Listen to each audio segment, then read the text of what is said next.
Hey guys, Jade here, and welcome to a 1v1 game in Age of Empires. This is not a random match game, this is a deathmatch game, which is really something we don't see a whole lot, which is kind of a shame. I kind of enjoy watching deathmatch.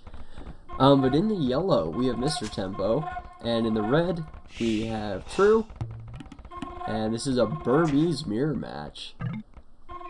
And these guys are, I definitely be inclined to call them experts at deathmatch. Mr. Tempo, he's played quite a bit of deathmatch. He's played a few hundred games, at least.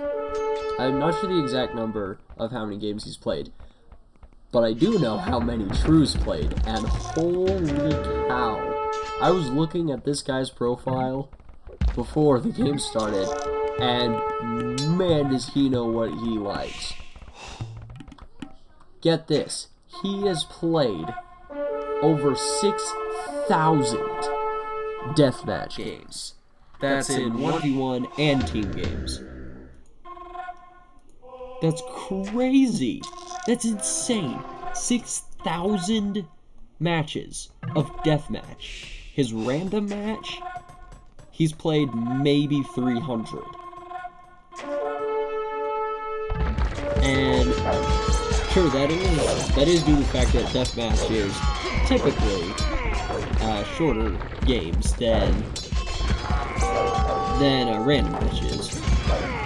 Typical deathmatch games can last anywhere from, somewhere around 10 minutes on the shorter end to about half hour on the longer end is typically the general scope of just deathmatch.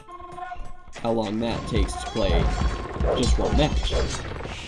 And for anyone who doesn't know what deathmatch is, it's basically, if you look up here, you start with crazy amounts of resources. It's 20,000 wood, 20,000 food, 10,000 gold, and 5,000 stone. I believe are the exact numbers. You start with that. And you basically throw down a whole bunch of military buildings and houses around your starting TC, so like this, or like True's done, a whole bunch of barracks, a whole bunch of stables, and then a bunch of houses, and just spam military. And then you build a whole bunch of TCs and castles everywhere, and then you just fight it out. It's super important to get map control in deathmatch, as well as really any Age of Empires game. It's really important to get map control. And you can see True has done a good job. I believe this was a castle here. He's taking that out, and he's going to deny that town center.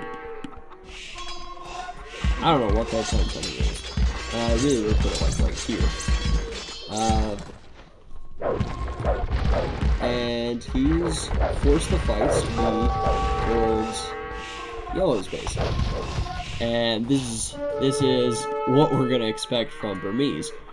It's going to be the elite battle elephants. It's going to be the high attack halberdier, because the Burmese get +1 attack on their infantry per age, which is +3 in total, and they get full upgrades on their infantry, so they end up with 13 attack halberdiers. And get some heavy scorpions mixed in. That's going to be the composition. Now, in the late game, when they start to need siege, we might see some gunpowder mixed in. But for the time being, it's just going to be those units. And, really, it's all based on picking your fights well. You really want to get units that can match up well versus your opponent units. So, like you can see, True has teched heavily in the halberdier and a few scorpions, and Tempo is starting to do the same, but he's definitely teched a lot more in the scorpions and battle elephants.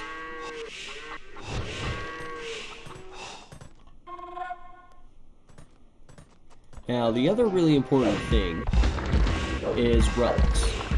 and it's super important to gain control, because the late game is all going to be dependent entirely on relics. That's really what you're going to need. It's going to decide the game, inevitably.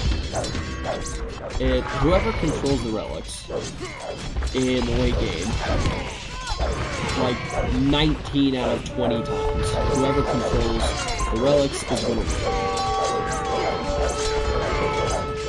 And if you can get control of all the relics, then it's basically guaranteed. If the relics are even, then all the game's pretty much even.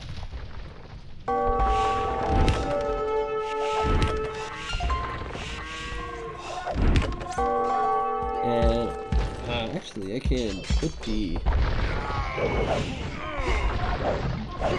relic on. Yeah, let's add relics to those. Okay, you can see down here now, True has 3 relics. Tempo has none at the moment. He has one right there. And, okay, he just now got one. But yeah, you can see all the monasteries that they make.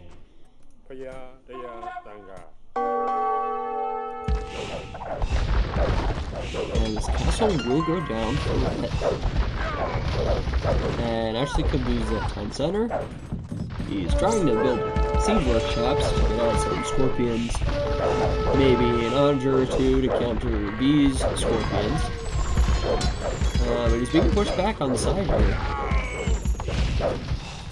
Now, he does have this little base. I did watch a couple games before this, and True really likes to go out and build his own little base on the neutral golds. Now, that's something typical of all deathmatch. What you should do is go out and gain control of these neutral golds as quickly as possible. But True has a habit of going out way early, putting down a town center and a castle right next to one of the neutral golds. And he usually builds a market right next to those 2 buildings.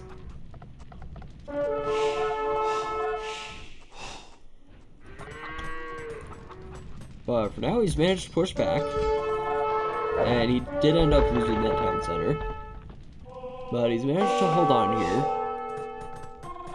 He has the relic lead. And he currently has the firepower. Yeah, this is going to be a good fight for him. Spade and Onager, probably to counter scorpions. But Tempo has backed off of scorpions and has instead teched into monks.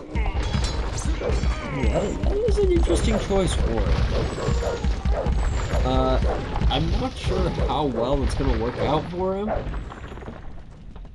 I mean, monks are great. You can convert these enemy elephants.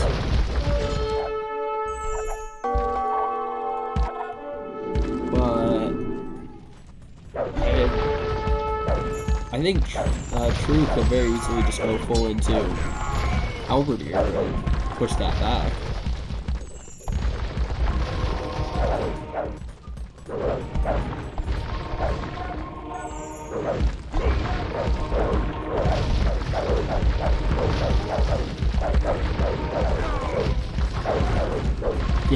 It's kind of just a stalemate at the moment. I don't know where they're breeding all these elephants for this, but they're kind of just dying everywhere. No wonder the elephant population is so low in the world. But this is what's happening.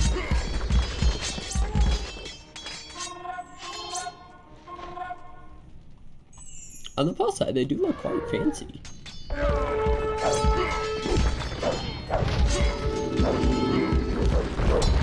And yeah, okay, here we go. Here's all the Halberdier from True. And yeah, these battle elephants are strong, but they are so easily countered by Halberdier. And there we go, they just melt.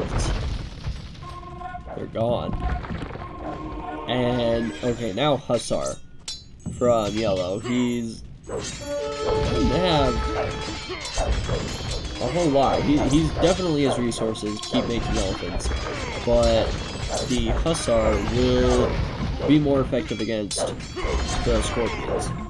If he can micro the Hussar a bit, then while these Halberdier are distracted, then the Hussar can run in and pick off the Scorpions. And he's finally starting to mix in his own Scorpions. He's got 130 villagers, whereas Red only has 90.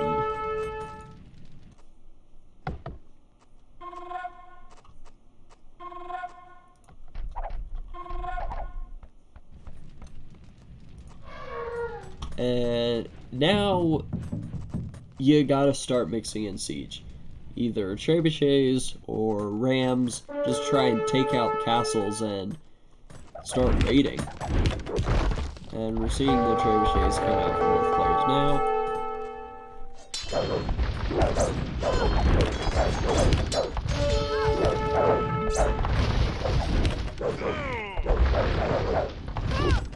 But now that Red has this hill, it's going to be quite difficult for Yellow to push this back. He's got the siege, he's got the Halbs.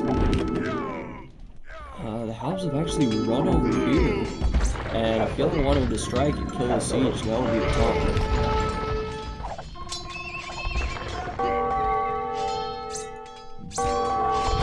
But he's focused over here, and he's taken out his base from Red,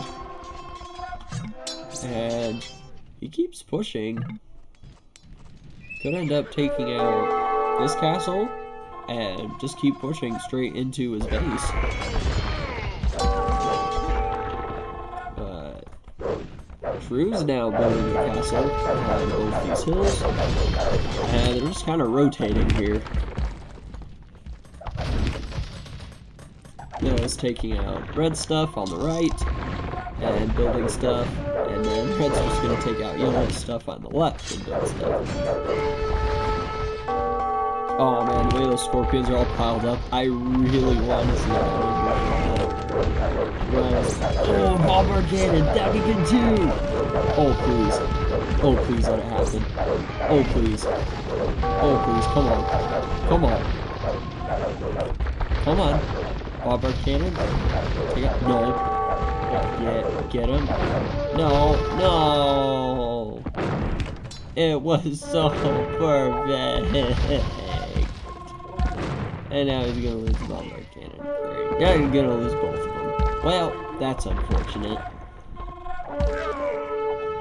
Aw, man, that would have been beautiful. But now Yellow is raiding with Hussar. This is exactly what he needs to be doing. He needs to raid and just kill as many villagers as he can, try and gain the eco lead.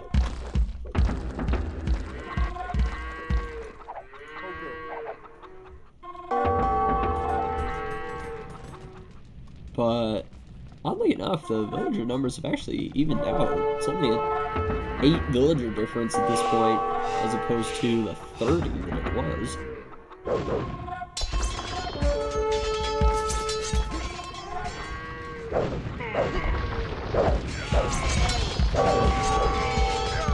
And the nice thing about these Halberdiers having a lot higher attack is if they can get close to these Scorpions, they'll actually take them out relatively quickly. And I think these Halberdiers can two-shot a Hussar. I'm not quite sure. It's gotta close out.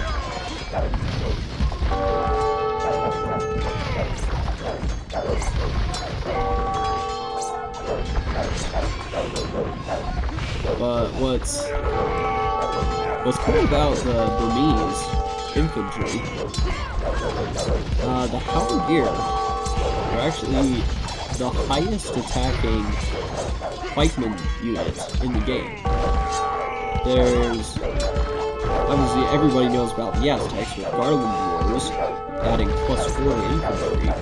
But the Aztecs do not get Halberdier, they're stuck with pikemen. And pikemen only have a base attack of 4. So they only do a total of 12 damage. Whereas these Halberdier do 13. They actually do more damage than the Aztec Spear. And Cavalier for Mesmer Tempo, they just got completely wrecked by Halberdier and Battle Elephants. It seems kind of a strange decision to go for that.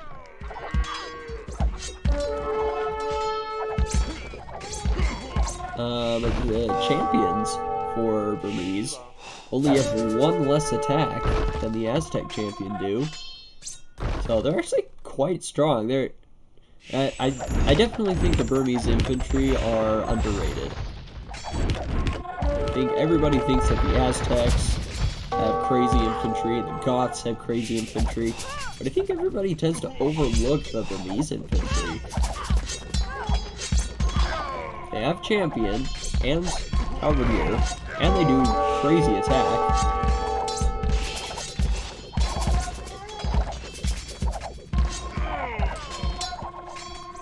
They're actually quite nice. Especially in late game when you're kind of low on resources and need cheap units that can still be damaged. But Yellow's gonna call the GG. He's kind of just lost the map control. And he probably could have fought on. And the Vil numbers were definitely close. They were really even. But I think he just thinks he's too far behind to fight back. And he's probably right in saying that. He's lost most of his economy over here. Half of his economy is idle. So, that's going to be it for this video. Thank you all so much for watching. And I really do appreciate every single one of you amazing people. And I'll see you all in the next one.